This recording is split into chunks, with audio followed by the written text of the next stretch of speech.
各位亲爱的叔叔阿姨，我是佑丽。不知道您有没有想过，当我们年纪越来越大，身体难免有些小毛病，万一哪天需要长时间照顾，甚至卧床不起，那笔突然增加的医疗费和看护费该怎么办？会不会把我们好不容易安稳下来的退休生活一下子拉紧绷？说实话，这种担忧我听太多了，很多长辈一想到就怕。但今天，佑丽要清清楚楚地告诉您，请您先放宽心。政府为了让大家都能安享晚年，早就准备好了一整套专门给我们银发族的医疗保障政策，目的就是要把这座压在我们心头和肩上的经济大山给稳稳地搬开。只是这么好的政策，很多叔叔阿姨却完全不知道去哪里问，怎么申请，白白错过了应得的福利，真的非常可惜。所以，如果您希望把自己该享有的健康权益牢牢抓在手里，不想因为资讯落差而吃亏，佑丽恳请您现在就在视频下方留言区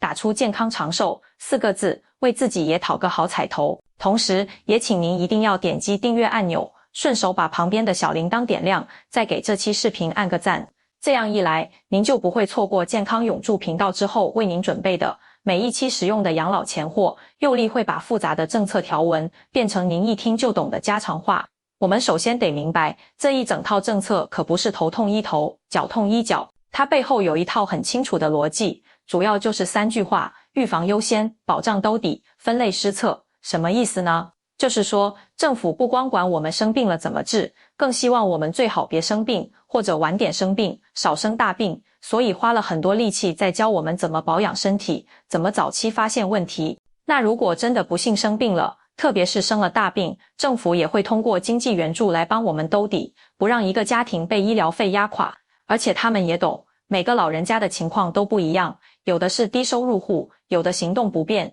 有的住在偏远地区，所以政策也会区别对待，给最需要的群体更多的关心。这么大一个体系是由卫生福利部门来统筹规划的，各个县市政府再根据自己地方上的实际情况来落实，联合各地的医院、诊所和社会福利机构一起来执行。钱从哪里来呢？您也不用担心，这是由中央的财政专款、税收，还有地方自己配套的资金一起组成的。有了坚实的经济基础，政策才不是空头支票。那我们就从最根本的预防开始说起，维护健康，预防永远胜于治疗。政府给我们长辈最直接的一项福利，就是免费的定期健康检查，只要您年满65岁就可以享受。这可不是随便量量身高体重就完事了，它非常全面，会帮您测量基本的血压、体重这些指标。更重要的是会抽血，检查您的血糖、血脂，还有肝脏、肾脏的功能好不好。最贴心的是，它还包含了几种常见癌症的早期筛查，比如大肠癌、口腔癌等。您要知道，很多病只要发现的早，治疗起来就简单得多，花费少，人也少受罪。这个检查不是做一次就没了，是定期、持续的。做完之后，如果发现哪里有异常，医疗机构还会追踪，医生会给您专业的建议和调整方案，等于请了一位健康管家。除了体检，还有一块叫健康管理服务。我们社区的卫生所或者健康服务中心经常会办一些健康讲座，教我们怎么吃、怎么动，甚至还有专业的护理师或者营养师，可以预约他们上门来做指导。特别是针对有高血压、糖尿病这些慢性病的长辈，教您在家怎么测、怎么记录，饮食上要注意什么，这些都是实打实的帮我们在日常生活中建立好习惯，把慢性病控制住，不让它恶化去住院，这才是真正的省钱又省心。讲完了预防，我们来聊聊大家最关心的，就是真金白银的医疗补助。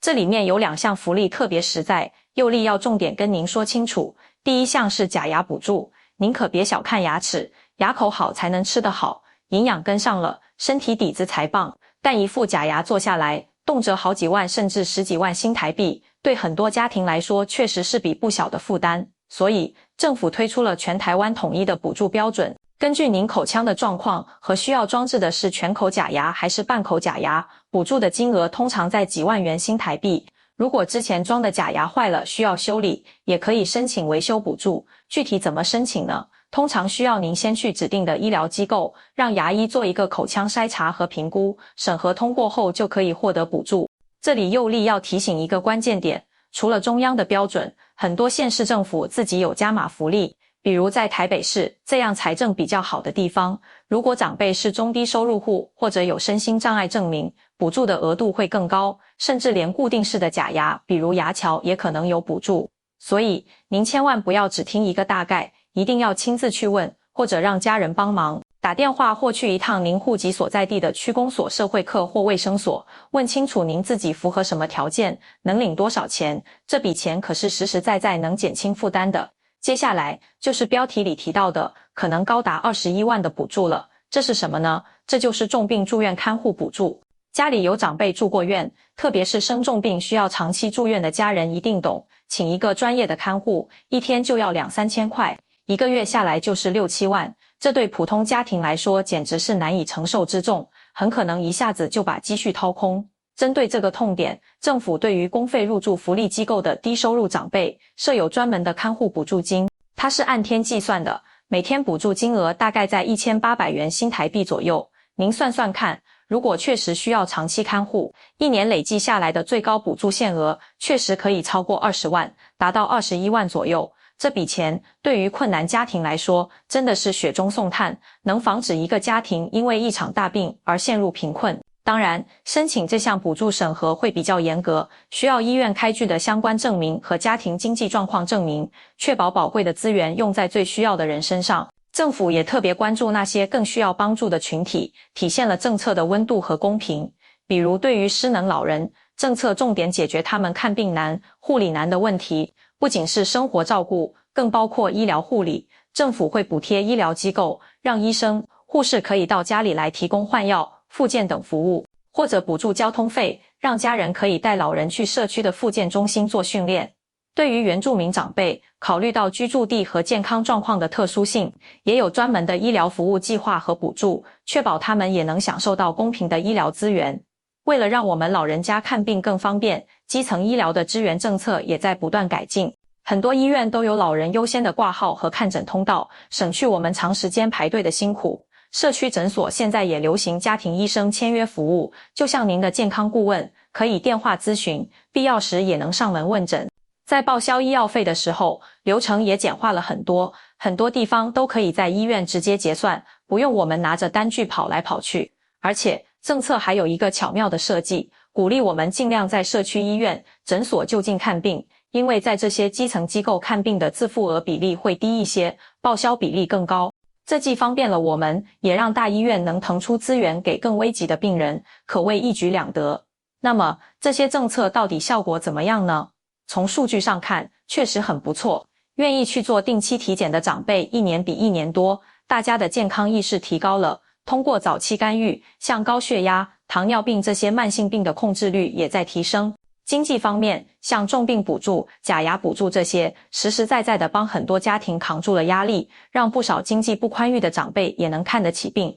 装得上假牙。从社会整体来看，这些政策增加了我们老人和家里子女的安全感，减轻了社会的养老焦虑，让大家觉得晚年生活更有依靠。不过，佑利向来讲话公道，我们在说好的一面的同时，也不能回避现阶段还存在的一些问题。首先就是城乡差距还比较明显，大城市像台北、高雄，医疗资源多，补助有时候也更优厚，但一些偏远的乡镇，尤其是离岛，可能医院设备就一点，医生少一点，服务的项目也没那么全，那里的长辈想享受到同样质量的服务就比较困难。其次是政策的覆盖面还有加薪层，现在的补助主要倾斜给低收入户，这当然对，但有些长辈收入刚刚超过低收入标准一点点，生活其实也不富裕，这类边缘户面对大额医疗开销时还是很吃力，却享受不到全额补助，他们的困难需要被更多看见。还有就是独居老人的照护问题，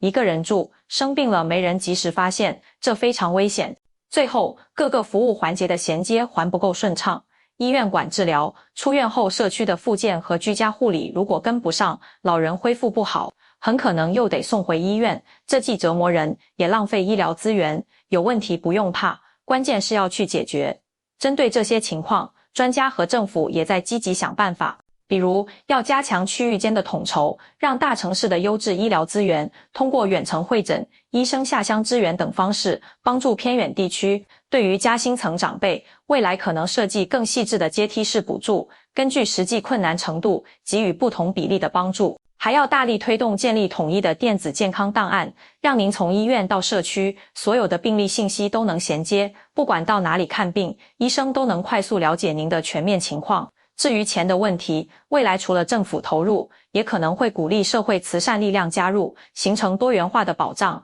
让这个体系能够长长久久地运转下去。说1000到10000，所有这些政策和技术的进步，最终只有一个目的，就是围绕着我们老年人真实的健康需求来转。我们辛苦了一辈子，为家庭、为社会付出了那么多，完全有资格在晚年过上有尊严、有保障、安安稳稳的生活。一个完善的医疗保障体系，不仅是对我们过去贡献的一份敬意，更是对整个社会未来的一份郑重承诺。好了，今天关于台湾老年人医疗保障政策的深度解析，佑丽就为您讲到这里。我用了这么长时间，就是希望能把这些复杂但重要的信息掰开了、揉碎了，讲得明明白白，让您不仅听得懂，更能用得上。如果您觉得佑丽今天讲的内容对您自己或者家里的长辈有帮助，哪怕只是一点点的提醒，我都恳请您不要吝啬您的支持。请务必点击订阅，关注健康永驻频道，这是对我最大的鼓励。也非常欢迎您在下面的评论区分享您对这些政策的看法，或者您自己、家人申请这些补助的亲身经历。您的每一句留言都可能照亮另一个正在寻找帮助的家庭。我是佑丽，我们下期节目再见。